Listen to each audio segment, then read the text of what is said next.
Well, I mean, the issue is why on earth would you not want to optimize the immune system? The vitamin D, the vitamin C, the vitamin A, the sleep, the exercise, the nutrition, the microbiome, and what I would like to see is very large scale trials on your Mycobacteria vacci vaccine. So because I know that they would work, and I can say that with real assurity because I first made the observation that everybody in our trial, remember, they were all at risk. They all had stage 4 cancer. In 2020, none of them, this is before any so-called COVID virus, none of them went down with COVID.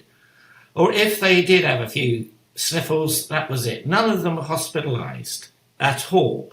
And they said they felt really good and that they had survived even when their family had gone down with it. We know that vaccine is not really a vaccine.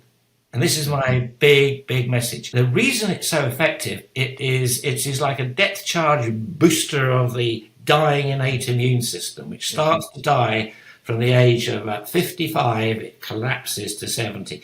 And I love pointing out when I give lectures on this, is that slope of your innate immune system dying is matched by a contrary wing-like feature of cancer incidence growing.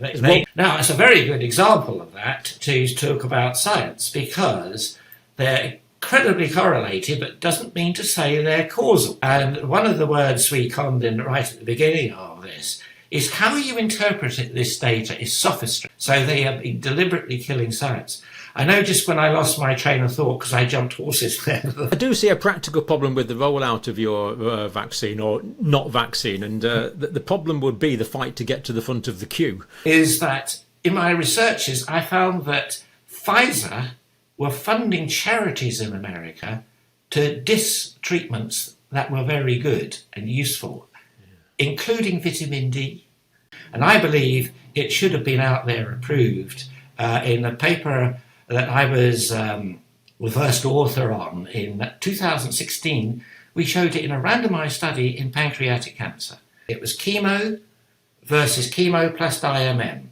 And the survival curves, these are the same regulators that didn't give a damn about the obvious side effects of a vaccine for an agent that wasn't killing anybody, or less than 1% over 80. And Professor Clancy in Australia, of course, has come up with exactly the same type of thinking with his Haemophilus influenzae oral vaccine. Highlighted the fact that the Mycobacterium vacci, which is the precursor of IMM 101, we found that with the heat-killed one, you could give it again and again and again, and it boosts the T-cell system again and again and again without boosting the inflammatory B-cell response. Melanoma patients at the moment?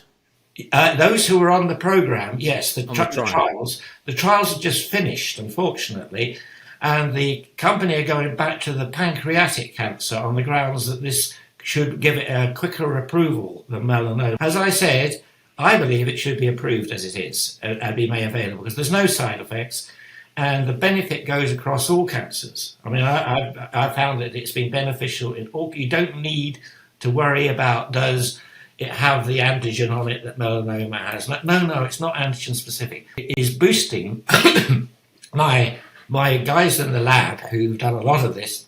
And here I must give a flag up for the Institute of Cancer Vaccines and Immunotherapy, which have supported all my work the last 20 years.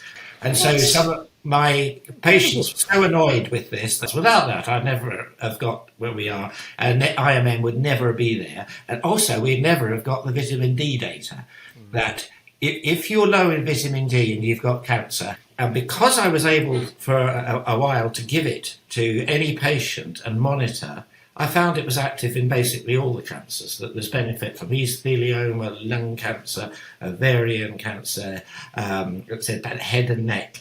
It's quite remarkable how pan it is. That is science. We remove something and only that something, and we prove that the immune system jumps back. Now, the only logical explanation for that is the thing we removed was suppressing the innate immune response. And they influence the funding of things like Wellcome and MRC and all these people.